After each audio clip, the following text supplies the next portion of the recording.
friends, welcome back to my channel. I have another book video for you today. I had an incredible reading month in July. I read 8 books and a lot of them were books that I really enjoyed, so I honestly can't get any better than that. Leading into summer was a little bit slow going, but July was one of my best reading months that I've had so far, and I'm excited to tell you about everything that I read. Jumping right in, the first book that I read was The Blade Itself by Joe Abercrombie. This had been on my list for such a long time. I really enjoyed this. I was surprised because this is very grimdark, it's very gritty, and I do like that, but this is the first time I've ever read a book like this. It's very character driven and you're following kind of 3 main characters in various different paths in their journey. There's murderous conspiracies, there's battles, there's wars, there's government corruption. Like, there's so much that these characters are going through. To say that there's like a singular plot through all of it, I don't know if I can necessarily pinpoint it. I also companion listened to this on audio and the audiobook is absolutely incredible. Stephen Pacey is the narrator and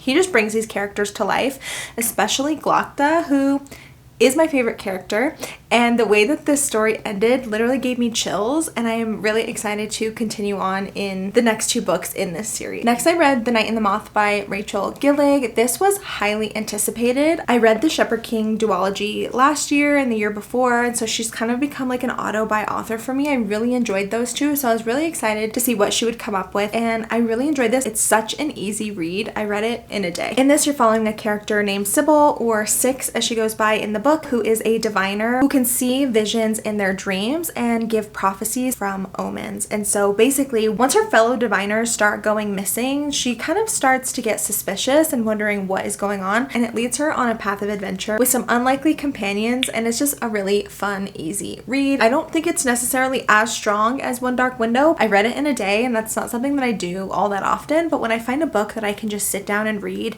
for an entire day and I don't want to put it down, that's like the best feeling ever. Very excited to see what the next installment is going to bring for this one. Next, I read A Treachery of Swans by Poranek. This is a super fun Swan Lake retelling. You're following a character named Odile who has been raised by a sorcerer, and ultimately magic has become outlawed in their kingdom, and so her and her sorcerer father has been planning the heist of a lifetime, where she is going to steal the identity of the princess, infiltrate the palace, and steal the king's magical crown in order to restore magic to their kingdom. But amongst this heist plot, the king ends up murdered and her brother is the one accused of the murder. So now she has to rely on the person whose identity she has just stolen and also has turned into a swan. So she has to go and receive the help of the princess who she turned into a swan in order to get down to the truth and also potentially restore magic to the kingdom. This was incredible. Incredible. I loved this so much. If you're looking for a really fun standalone novel, and if you liked Little Thieves by Margaret Owens, you will absolutely love this one. I can't say any more great things about this book. I thought the writing was amazing, the prose was beautiful, the storyline was really heartfelt, and I felt really connected to the characters and their storyline, and it's sapphic. It was just beautiful. So I loved this story. I think it's an incredible standalone, and the cover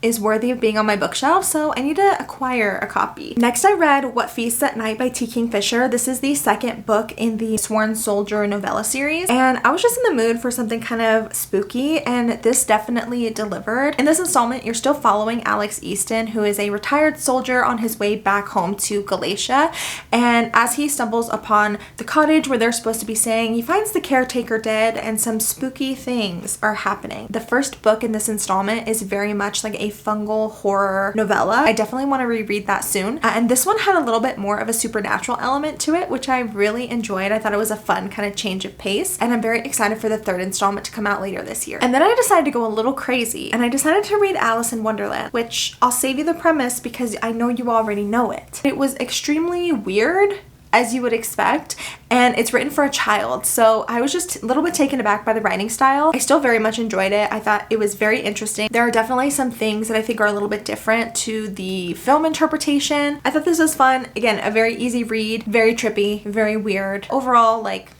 it's Alice in Wonderland. The next book that I read was Bury Our Bones in the Midnight Soil by V.E. Schwab. This is incredible. She describes it herself as toxic lesbian vampires, and that's really all you need to know. You're following 3 women across different generations and their coming of age stories, as well as like what their life is like post vampire stuff.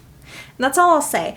It's very character driven, but I was hooked in immediately. The story starts off with the most interesting character named Maria. She's living in Argentina back in like a long time ago, 1532, and what her life is like at this time, the people that she runs into, the way that she navigates vampirism is an incredibly influential piece of this book. She's my favorite character. I don't want to say too much because I don't want to give anything away, but I just thought this was beautiful. I didn't care where we were going. I was just happy to be along on the ride. So if you're interested in a very character driven novel, this is probably going to be one of my top reads of the year. I'm obsessed. What did I read next? Okay, oh my gosh, I had such a great reading month. Like, talking about all these books just makes me so happy, and I wish I could go back and reread them again because I just had such an incredible reading month. I'm just so happy. Anyways, okay, so the next book that I read was The Last Town by Blake Crouch, which is the third book in the Wayward Pines series. Oh my gosh.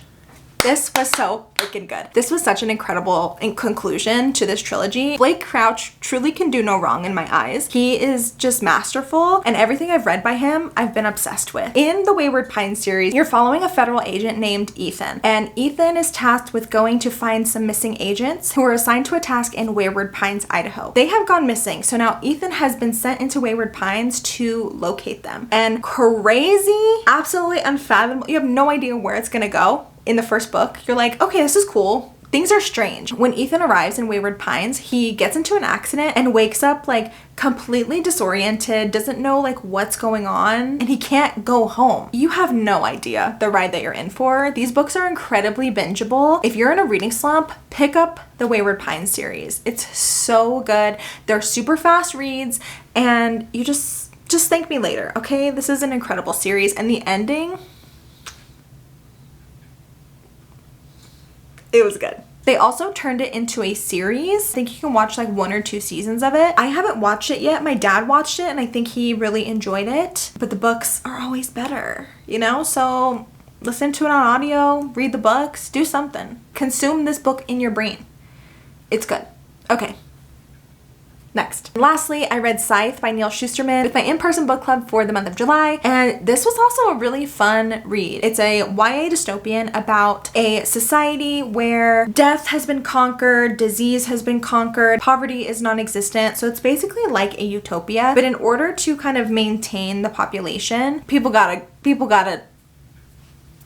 and so in the society, they have these people who are called scythes. And scythes are the only people who are legally allowed to glean people, which is basically, you know. So people literally are like will jump off buildings in this and like go splat on the ground, and they're able to revive them. Like, this is a highly advanced society. This was a very interesting and fun read. It also sparked some really incredible conversations with my book club. So if you're looking for book club book recommendations, I thought this one was very interesting. Lots of conversations about death and philosophy and just artificial intelligence and just humanity in general in a world where there is no suffering. It was very interesting. This book isn't perfect to me. I think there's definitely some flaws in some of the philosophy that is discussed in the book. If this means this, then why does it mean this? And that was like a lot of back and forth in my book club. But overall, I thought it was super fun, very interesting, very thought-provoking, and I definitely will continue on in the series because I loved the way that this one ended as well. I thought it had an amazing ending, and I'm excited to see where the series continues. I have heard that the series kind of drops off over time, but I will read the next book and then I'll judge it once I finish the second book. So hopefully I can get to that sometime in August, but I'm not in any rush. I like to take my time with series and jump back into them when I am ready. I would love to know what you read in the month of July. If you've read any of these books, what you thought of them. I just am so happy that it was such an incredible reading month. I'm very excited for August. I'm currently reading A Game of Thrones, which is